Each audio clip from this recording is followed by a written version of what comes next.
sitting in a murder trial where I had the idea for my first novel.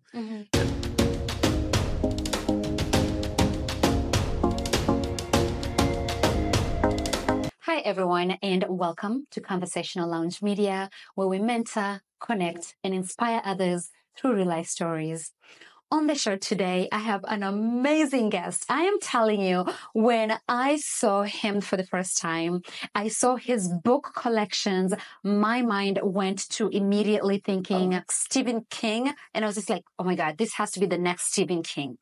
But oh my goodness, I could not wait. And I cannot wait for all of you to just hear his story, get to know a little bit about Joe. And Joe, welcome to the show. Well, thank you so much. I'm honored to be with you. Absolutely. And for those people who don't know you, which I doubt, has to be very few people who don't know you by now. But for those who don't know you, tell them a little bit about yourself. Well, I'm a lifelong Iowan, and my story kind of begins with the fact that I love to write. My family was big readers, grew up in small town Iowa, and house full of books, and loved to read. And to me, it always seemed like two sides of the same coin. If you love to read, then you love to write. And I was always a writer. When I do author talks, I almost always tell the story, true story. In high school, English teacher assigned a 3 to 5 page original story. And you know how it is, the class groans. I turned in 26 pages. So post high school, I went to journalism school. Got a bachelor's degree in journalism from Drake University here in Des Moines. And I went to work as a newspaper reporter. Never a dull moment. And I had all kinds of amazing experiences. My primary beat was crime and the courts. I spent a lot of time in courtrooms. But working for a smaller daily paper, we did all sorts of writing, feature writing, and those kinds of things. So I had the opportunity to do a wide variety of things, but had amazing experiences, like had my life threatened once. I got the late night phone call that woke me up with an anonymous voice tipping me off to a crime at City Hall. I was riding in the state trooper's car when they caught a kidnapper. And so it was a very exciting, fulfilling career that I really enjoyed. I had an actual day when I was sitting in a murder trial in the morning, and the jury came back with a guilty verdict at about 11 in the morning. So I went to the newspaper and wrote the story about this woman being found guilty of murder. And then after lunch, I drove over to a guy's house and got in his hot air balloon and did a feature story about ballooning. So imagine a career where you're in a murder trial in the morning and a hot air balloon in the afternoon. That's a true story. So it was great, but it was in a murder trial, sitting in a murder trial, where I had the idea for my first novel. And this is a long time ago. It was, my first real job after college. And so 35 or 40 years ago, I had the idea for this first novel. And I was covering a trial where there was a lot of evidence piled up against this guy. Pretty obvious he was guilty. And in fact, he was found guilty. But I was sort of daydreaming, wondering, what if he wasn't? How might all this evidence be assembled against somebody who was innocent? And I thought, well, that's a cool idea for a novel. I should write that someday. Talk about a challenge. Well, for me, it was fun. And it's interesting on the challenge front, because the first 6 chapters, and by the way, so people know, the first book is called Burying the Lead, which is a newspaper expression. But the first 6 chapters I wrote pretty quickly. After I got married, I changed jobs. I went into corporate communications, bought my first personal computer, And I wrote the first 6 chapters of this novel that I'd had the idea for. Mm-hmm. But they were the easy chapters to write for me. I grew up in rural Iowa. The setting is rural Iowa. Mm-hmm. I was a young single newspaper reporter for 7 years. The main character is a young single newspaper reporter. Uh-huh. I sat in trials for 7 years. I wrote the trial scenes. That scenes from a criminal trial I could write in my sleep by that time because I'd sat in so many courtrooms. And so I wrote the stuff that for me was really easy. Mm-hmm. And then as it started getting harder, the dialogue and the character development and the plot twists and the other interesting aspects of the book, and of course, what's going on behind the scenes. If this guy on trial in the book is innocent, there has to be something sinister going on behind the scenes. So figuring all that out, much harder. And so the book pretty much went in the drawer for 25 years. Jane and I had 6 children, Mm-hmm. not all at once, thank goodness. I was going to say. Yeah.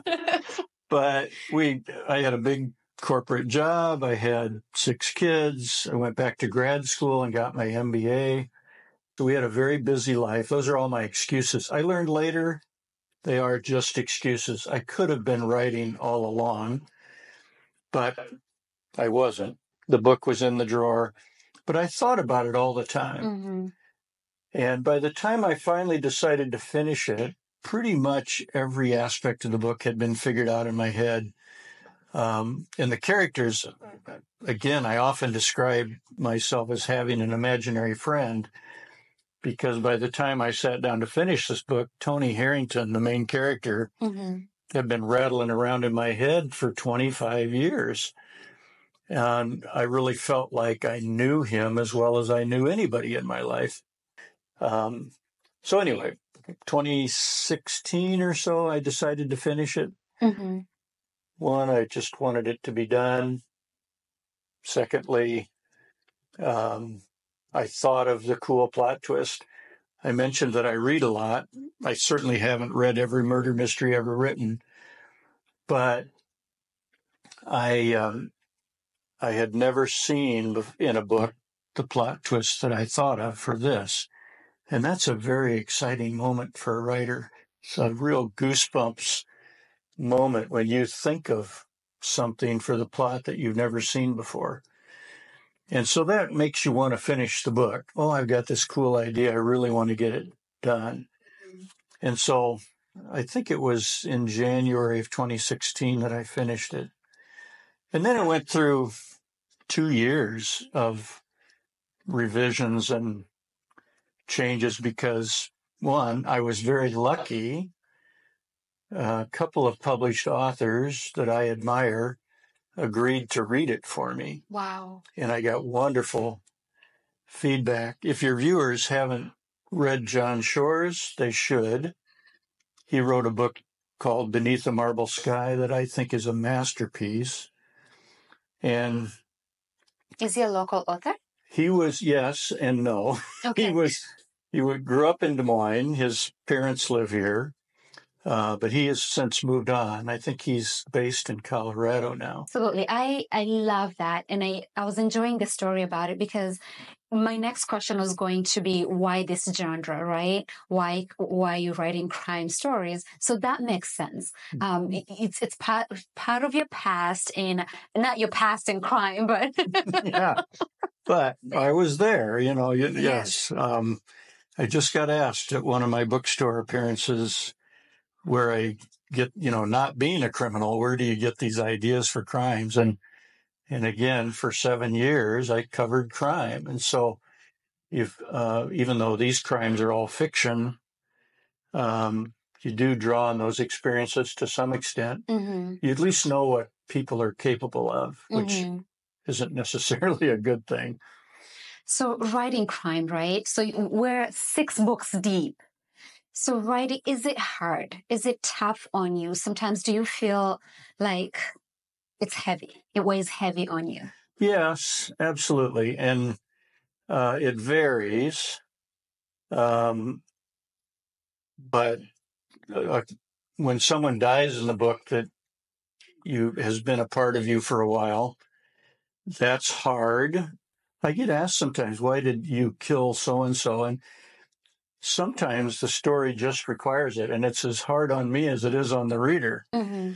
But more to your point, my second novel, I had Tony Harrington take on human trafficking. Mm-hmm. Mm-hmm. And this is a much darker tale, and it was a very difficult book to write. I did the research, and everything I learned about human trafficking was just horrifying. And so, yeah, this took a toll because I had to learn how ugly that world is, how disturbed some people are, how tragic it is that some young people have to experience these things.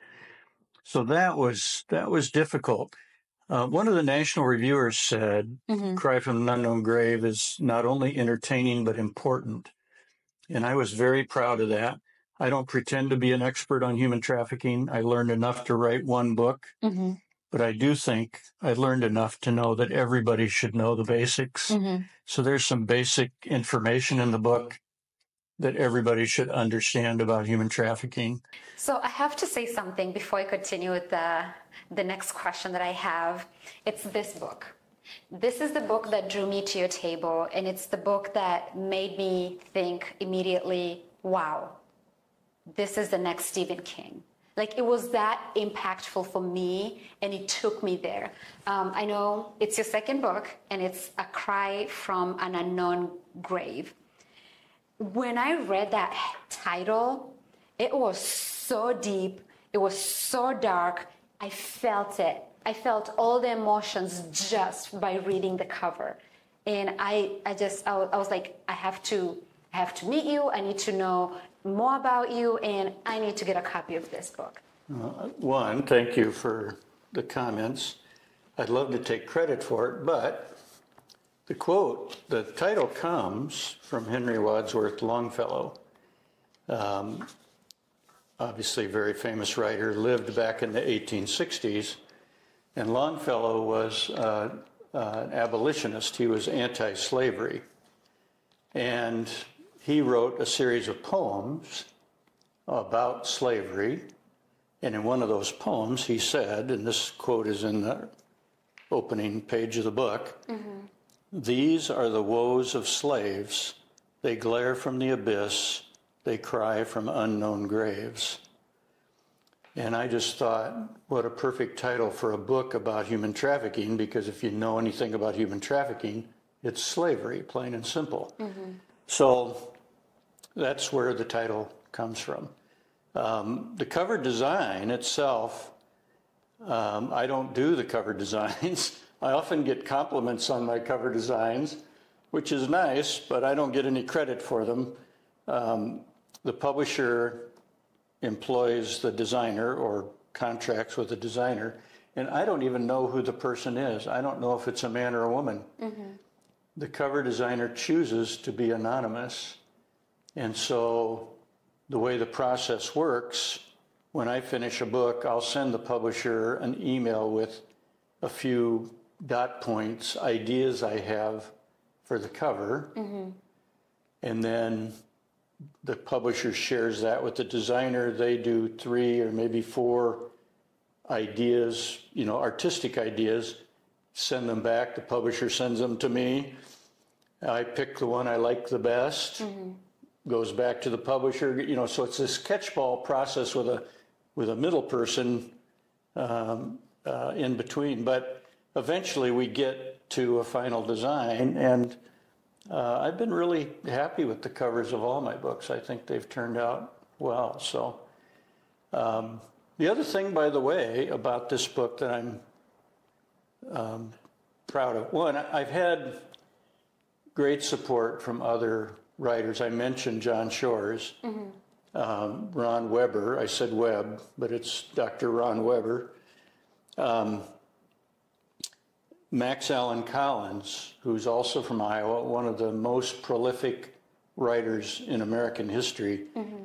I think he's published 200 books. Whoa. I mean, yeah, it's crazy. Well, by the way, for a big part of that. He was writing the Dick Tracy comic strip at the same time. I love Max's work, and there's a quote on the back of this where he's saying it's a good book. But the one I really want to mention that I think is fun and interesting is, let me just read, it's very brief, I'll just read it. Yes. This latest installment of Tony Harrington's adventures is a gripping page-turner full of excitement, heart-wrenching twists, and rich justice. It's impossible to put down. Written by Danielle Feinberg, who is the director of photography at Pixar Studios in California. Danielle read my first book, sent me an email and said she liked it. And so, me being me, I emailed her right back and said, well, the draft to my second book is done. Would you like to read it and see what you think? So, again, I've been very fortunate to have support from people like that. People see their names and it grabs their attention, and they at least give the book a chance. They might or might not buy it, but at least they take a look because I've been fortunate. The newest book, Yes. James Rollins, one of the very biggest names in thriller fiction, multiple New York Times #1 best-selling author, sold millions of books. He read the draft of this, sent me an email, said, I love this book, tell me how I can help. So there's a quote from him right on the cover. Wow. And so, yeah, I've been very, very lucky to have that kind of support from people who can make a difference in how books do. So, yes. And I also have to point something out that's very, very inspiring for me to see. And it's also, it's amazing. I can't find the biggest word to describe amazing. So I'm going to say it's amazing. Two things that I'm noticing. All your novels, there's a theme here, right? I mean, outside of the genre, there's a theme of you have Tony Harrington. So it's a Tony Harrington novel. So he's the main character. He is part of all this book somehow. Yeah, and I'll tell you, they're very different kinds of mysteries. There's a couple of them that are sort of traditional whodunits, trying to figure out who the killer is. There's a couple of the books where you know who the killer is, and it's a matter of trying to find the person and bring them to justice. There's a couple of the books that aren't like that at all. You're tied together by the fact that the main character in all the books is this young single newspaper reporter. And if there's a sort of an underlying or subtext to the books, the idea is that Tony Harrington is just an ordinary, nice Iowa guy. He's not, if you think about thriller fiction, there's sort of two kinds of extremes. There's the James Bond, Jack Reacher, Jason Bourne, Mitch Rapp, these superheroes that once they arrive on the scene, you know that they're faster, smarter, better, stronger than everybody, and they're going to win. And then the other end of the genre, there's the down and out detective. You know, he's twice divorced, he's alcoholic, his kids don't speak to him, his boss hates him. I didn't want to write either one of those. One, they've been done by better writers than me already lots of times. But I just wanted Tony Harrington to be an ordinary Iowan. Yeah. But I knew to make the books fun and interesting and exciting, then I was going to have to throw him into extraordinary circumstances. So this subtext to my books is what happens when you take an ordinary Iowan who doesn't have any particular skills and you put him up against the most evil people in the world, throw him into these impossible circumstances, then how does he survive? How does he win the day as a more ordinary guy? And that's been a lot of fun to explore. And of course he evolves. He eventually buys a gun. He takes some karate lessons. You know, Okay. you know, he realizes there's evil in the world and he has to be better prepared to deal with it, but he's still pretty naive, those limits. So yeah, it's been great fun. You mentioned 6 books. I'm writing 3 more. Wow. Speaking of writing 3 more. So since the first book came out in 2018, it's only 2024. You've had 6 books. 6 books in 5 years. Tell me about that, because that is just magical. Well, I tell you, Cry from an Unknown Grave came out in March of 2020. Now, if you think back about March of 2020, what happened? COVID hit, and suddenly we can't go anywhere. And it turns out that being stuck at home with a computer is not particularly hard on an author's productivity. So I wrote these 3 novels during lockdown. COVID babies. Yeah, they're exactly right. I love that. Nobody said that before. That's a great expression. COVID babies. That's exactly what they are. So I basically churned out 3 novels when we couldn't do anything else.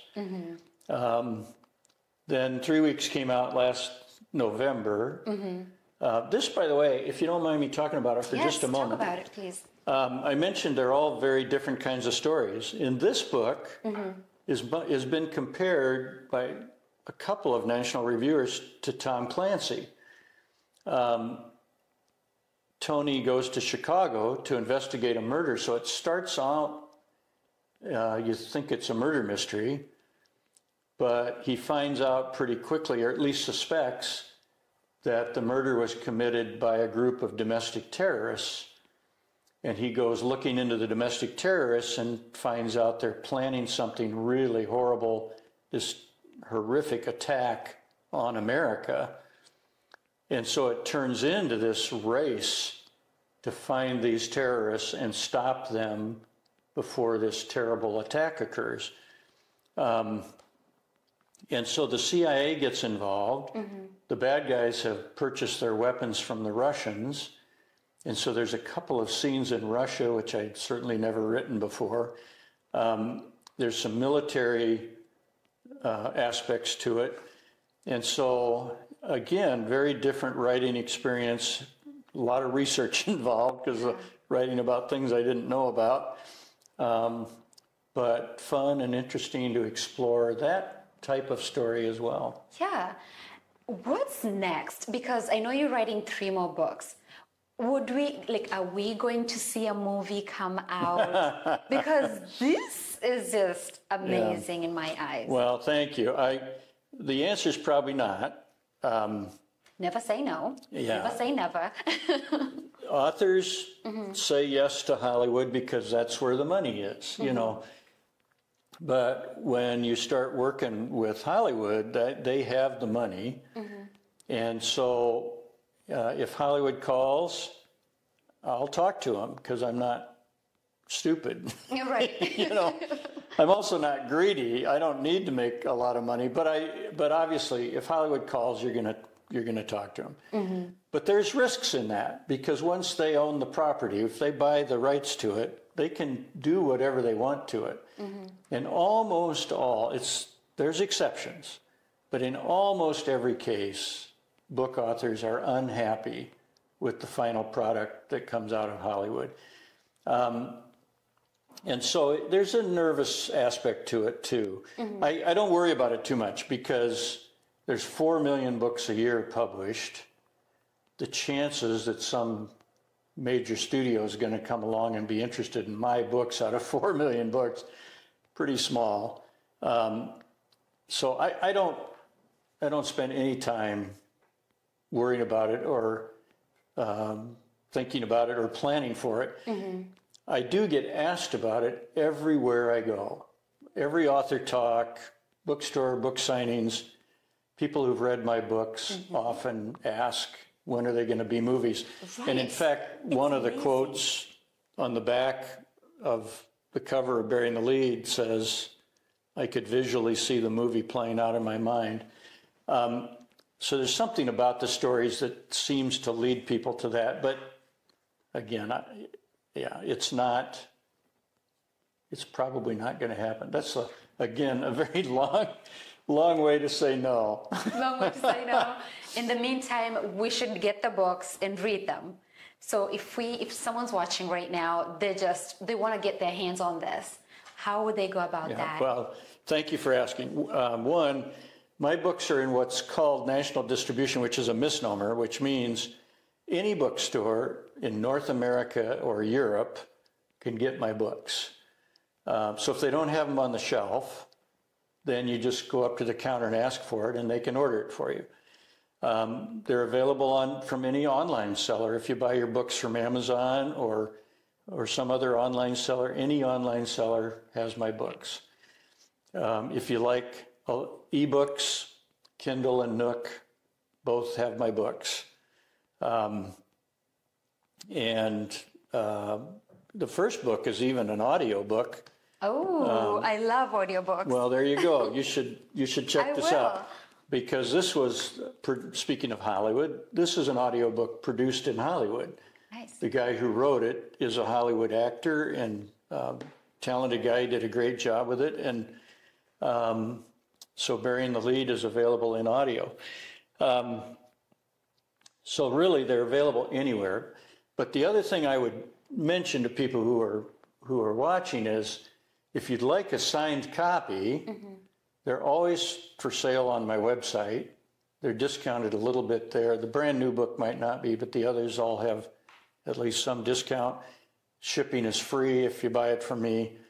So if you go to josephlevalley.com, no spaces or dots or anything, just Joseph Levalley. Find one where my name's bigger, josephlevalley.com. You can order any of the books off my website, and I'll sign it for you before I send it off. So that's always an option as well. Wow. The moment we connected, I learned so many things from you in it was just a very short conversation that you and I had. We didn't even it wasn't even 15 minutes. It was just a few minutes, but then I learned so much. I learned about, some of the payment methods. I learned about how you present yourself as an author, your marketing, your branding. There's just so much things that I was observing, and I just took away so much from your table that day. Well, it's, again, very kind of you to say. I enjoy going out. I love doing author talks. I love doing book signings. And again, it's fortunate. And part of it has to do with my music background. Yes, let's get into that. I'm an amateur musician. I want to be clear about that. But I've played drums all my life. And I learned I probably learned in high school, but I learned enough guitar in college, a couple of reasons. One, and I joke about this, but it's pretty much true. You realize as a drummer, it's pretty hard to go on a date and woo a girl with a set of drums.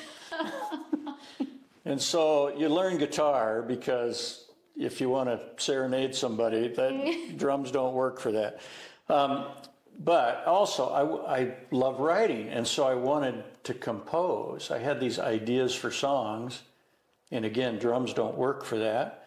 And so I've written 40, I think, original songs. And, a lot of them are schlock. I don't pretend to be a great composer, but it's also something I just plain enjoy. Mm-hmm. And I worked for the same boss for 30 years. Mm-hmm. And in those 30 years, I wrote 18 original songs for Mercy. So of my 40-song total, 18 of them are attempts to be funny written for different events at Mercy. Mm-hmm. With all that as background, there's one serious song I did for Mercy that I would invite your viewers to watch. If they're seeing this on YouTube, for example, it's an easy transition. Yes. In the YouTube search bar, type Joseph Levalley, L-E Valley, and it'll come right up because I don't have much on YouTube. You'll see it right away. It's called We Are His Song, and it's a serious song about healthcare and the fact that it's a ministry of God and the important role that our faith plays in delivering healthcare. And so I wrote that for Mercy. The bosses liked it, and they had it made into a music video. So on YouTube, you can see a recording studio quality production of one of my songs along with some pictures. Maybe the most enticing reason to watch is one of the nurses from Mercy sang it with me. Oh, wow. A couple of my daughters also sang backup, but it actually opens with the nurse singing the solo part. And so it's called We Are His Song. If you go to Joseph Levalley on YouTube, you can find it.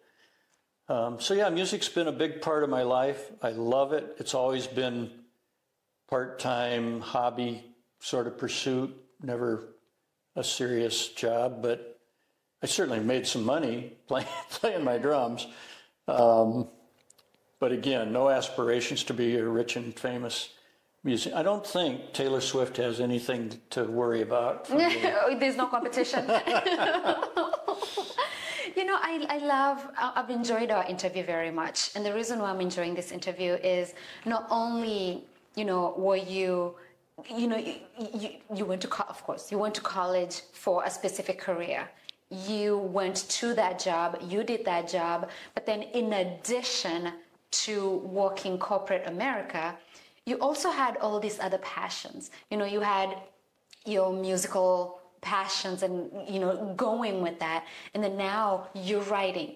So I absolutely enjoy interviewing people like you because it shows that we're not just boxed into one box. Not just because I'm a nurse, I have to be a nurse 100%. There's other things you can follow your passions and still be an employee. I get invited to talk to high school and college classes. I tell students all the time that too much pressure put on about what am I going to be, what major to choose in college. I mean, yes, these are important decisions, but they're not lifelong decisions. You do something, if you love it, great, you keep doing it. If you don't love it, you go find something else. And even if you love it, like I loved reporting, but I still knew when it was time to move on and try something new. And so I think, you jump through the doors that are opened for you and you see, where it goes. And if you don't like where it's headed, you stop and do something else. We are fortunate to live in a world where there's so many opportunities. Yeah, absolutely. And that's a perfect segue for me, for my viewers specifically. So if someone's watching and they're really enjoying this conversation, they're just fascinated with your journey, what advice would you have such a person in any aspect of your life? Yeah, well, one is to be open to what possibilities come along. Don't live a fearful life, but be willing to take some risks. Secondly is to pay attention. It's so easy for life to race by without you sort of noticing what's going on around you. And nowadays with social media and how easy it is to get absorbed in your phone or your video games or even your books, although getting absorbed in books is a good thing. But you really have to force yourself to stop, look around and pay attention. And it'll come back to serve you so well in your job, in your family life, in your creative pursuits. For those who are interested in being writers, here's the most powerful piece of advice I can give you. It's not unique to me. I'm sure others have said it better than I can. But here's how I say it. One, you don't have to finish to start. writing a book seems like a daunting task. Even to me, after 6 books, I'm writing 7, 8, and 9 right now. That's a whole nother story. Don't write 3 books at once. But the idea, when you sit down to write a book, here's a better way to say it. Never sit down to write a book. Sit down to write a page. Oh. And that simple shift in mindset is everything. Because think about it. If I have a busy day, I mentioned to you I was doing yard work for a couple days and running errands, going to the post office, you know, buying groceries, whatever. If I have a busy day and I've got a podcast to record at whatever time, I'm not going to sit down to write a book when I've got a calendar full of things I need to be doing. But I might sit down and write a page if my goal for the day is to write 1 page. Or if you don't like the idea of a page, write a paragraph. Or if you don't like that, write a character description, write a piece of action. My goal for today is to describe Frank or whatever. Because that you can squeeze in among, no matter how busy you are. And it just makes everything possible, because on a busy, if I have a calendar with 4 things on my calendar for the day, I'm never going to sit down to write a book. Oh, I don't have time for that. Oh, I don't have time for that. But if my goal for the day is to write a page, well, I'm going to do that. I'm going to keep my lunch short, and I'll do it in the second half of my lunch hour. That I can do. And then at the end of the day, I've got a page more than I didn't have yesterday. And that's all it takes. I mentioned book 1 took 30, well, start to finish, from idea to publication, 33 years. 25 of those years sat in the drawer. It wouldn't have had to. If I'd known this, what I'm describing now, when I was younger, this book would have been done 25 years sooner. But I kept telling myself, oh, I don't have time to write a book. I don't have time to write a book. When I decided to finish it, and I've told that story, but I vowed to write something on it every single day. I was still working my full-time job, still had 6 children, but I vowed to write something every day. And whether it was 1 sentence or 1 page or whatever, I wrote something every night after work.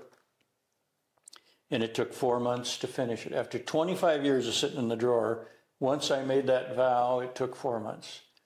The second book, actually longer than the first, this book I wrote in 33 days. 33 days? 33 days.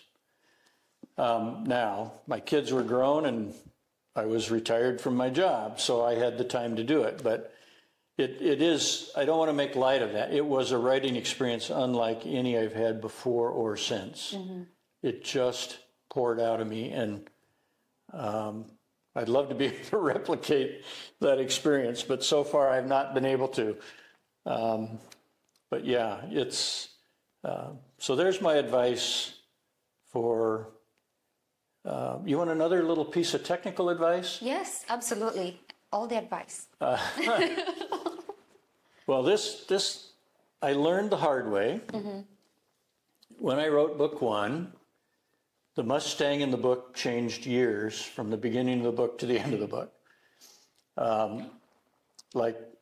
Originally when I wrote it, it was a 65 Mustang, and at the end it was a 67 Mustang, or vice versa.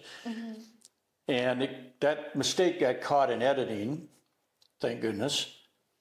Or maybe it didn't, might have been fixed in the second edition. This book's now in its 3rd printing. But in any case, I realized that those are easy mistakes to make. I heard John Sanford, who's a fabulous writer and huge multi-million book seller. John Sanford said the same thing. He once got a note from his agent that said, do you realize there's 4 Bobs in your new, not 4 characters named Bob in your new novel? So those things can happen. So anyway, to get to the advice, what I've done is I've created a second document and I write on a desktop computer so I can use a big screen. And my novel's on one side, and on the other side of the screen is a second Word document where I list every character I create, every new place that I create, and a few factoids like the model years of cars or whatever I think I might need later.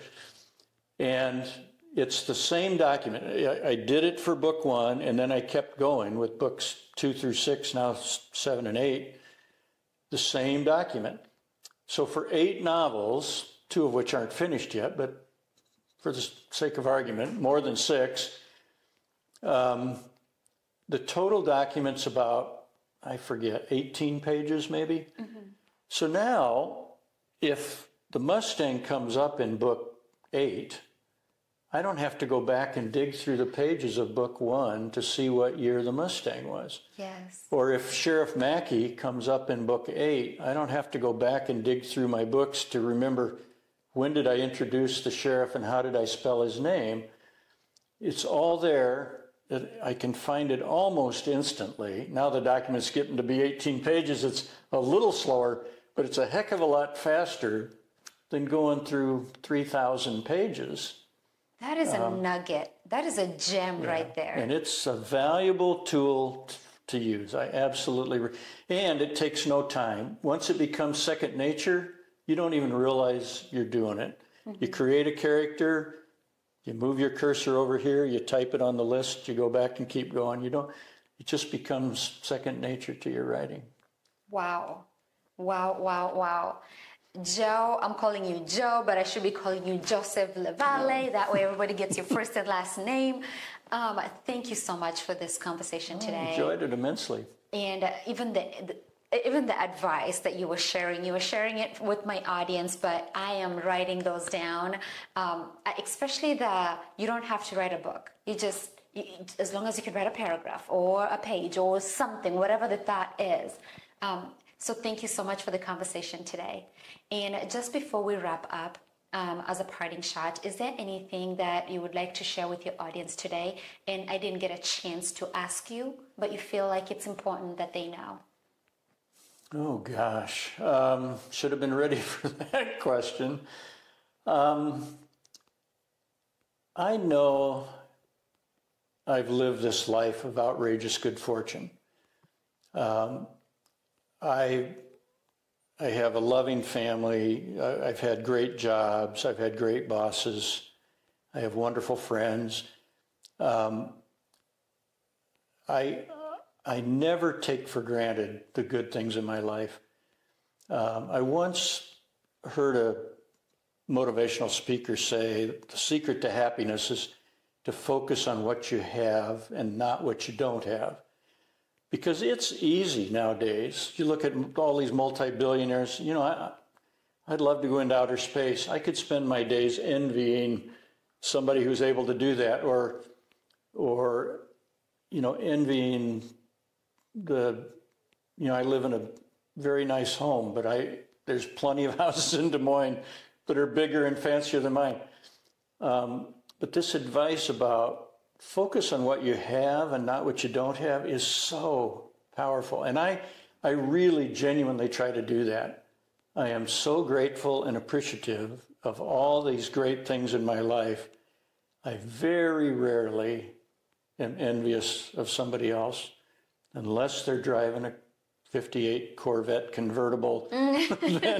then maybe I do. But I think wherever you are in life, take the time to appreciate what you have. You can work hard for the things you want, but boy, if you focus on what you have, you're going to live a lot happier life. Wow. Wow. Thank you so much. Thank you, Trudy. I enjoyed it. Absolutely. And everybody who's watching at home, I hope this message spoke to you and that you got encouraged today. And if that happened, please go ahead and share this with your networks, your friends, your families. That way, if we can inspire one person using one person's story, then we're inspiring and empowering each other one story at a time. Until next time, have a wonderful day.